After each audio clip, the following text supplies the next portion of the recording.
नई नई दलित नेता उभर के आई हैं, आपने भी देखा होगा। कुछ फेयर कॉम्प्लेक्शन वाली दलित नेता हैं वो, और कहती हैं कि मुझे, सब कहते हैं कि मैं सुंदर हूँ और दलित नहीं लगती, फलाना ढिमकाना, और ये सब वो बोलती रहती हैं। मैं हिंदू नहीं मानती, खुद को दलित मानती हूँ, और उसके वो अपने अपने कारण बताती हैं।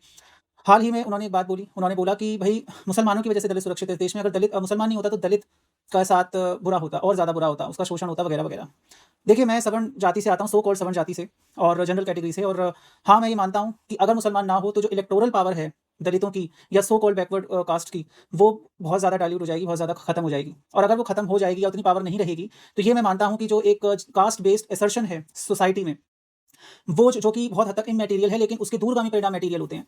वो कास्ट बेस्ड डिस्क्रिमिनेशन बढ़ेगा, असर्शन बढ़ेगा, जो कि ऑलरेडी एग्ज़िस्ट करता है, लेकिन बहुत हद तक कम हो चुका है। उसके बहुत सारे रीज़न्स हैं। जो सबसे बड़ा उसमें रीज़न है एजुकेशन, मॉडर्नाइज़ेशन और लोगों का विचारों का खुलना, जो कि अक्रॉस इंडिया हुआ है।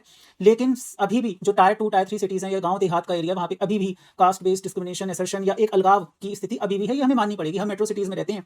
हमको लगता है कि जैसा जीवन हमने बचपन से आज तक जिया है और जिस प्रकार का हमारा व्यवहार रहा है, तो वैसा ही पूरे देश में, ऐसा नहीं है। वो है, कास्ट बेस्ड असर्शन है, डिस्क्रिमिनेशन है, ये होता है। आप जब तक मानेंगे नहीं, आप हिंदुओं को एक नहीं कर सकते, आप एक-दूसरे की समस्या नहीं समझ सकते। और मुसलमानों की वजह से होता ये है कि वो जब मिलके वोट करते हैं, so called such Hindu backward caste and Muslims, तो उसके बाद उनको एक इलेक्टोरल पावर मिलती है, जिसकी वजह से वो अपने मुद्दों को भुनाने में और उनको लागू करवाने में, इवन थ्रू बीजेपी, जो अभी आप देख रहे हैं बीजेपी ने यूजी से भी जो भी कदम उठाए हाल ही में, जिसकी वजह से उसको बहुत बैकलैश मिला जनरल कैटेगरी की तरफ से, वो इसी वजह से मिला हुआ है। क्योंकि वो उन्होंने इसीलिए किया है क्योंकि उनको पता है कि उनकी जो इलेक्टोरल पावर थी अंटिल 2019, उसको छीना जा रहा है। जो एक हिंदुओं को बाँटने का काम किया जा रहा है कांग्रेस वगैरह पार्टी के द्वारा। तो वो उसको बाँटने में सफल हुए हैं। यही रीज़न है कि 2024 में यूपी में इतना खराब जो रिज़ल्ट आया था बीजेपी का। तो उसकी वजह से उनको उनकी ज़रूरत है ऑब्वियसली।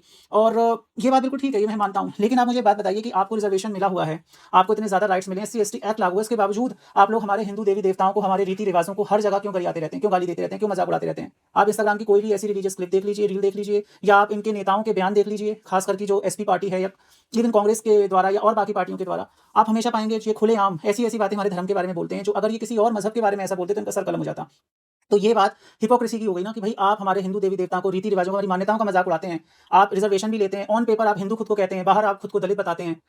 पूरा आप फ़ायदा लेते हैं। डिस्क्रिमिनेशन है, मैं मानता हूँ। ज अगर ये राइट्स नहीं रहेंगे तो डिस्क्रिमिनेशन होगा, ये मैं मानता हूँ। लेकिन इसमें हमारे हिंदू देवी-देवताओं को गाली देना, उनको बुरा-भला बोलना, हमारी मान्यताओं को बुरा-भला बोलने का क्या मतलब है? जब आपके राइट्स आपको दिए गए हैं। अगर आप रिज़र्वेशन के बावजूद आपको सीट्स नहीं मिल रही, एडमिशन नहीं मिल रहा, तो ये आपकी नाकाबिलियत है, जो कि बहुत ज़्यादा नाकाबिल होंगे आप, इसीलिए आपको एडमिशन नहीं मिल पा रहा है, या फिर आपको इतनी फ्रस्ट्रेशन हो रही है। लेकिन इस फ्रस्ट्रेशन को आप हमारे हिंदू देवी-देवताओं पे कम से कम ना निकालें।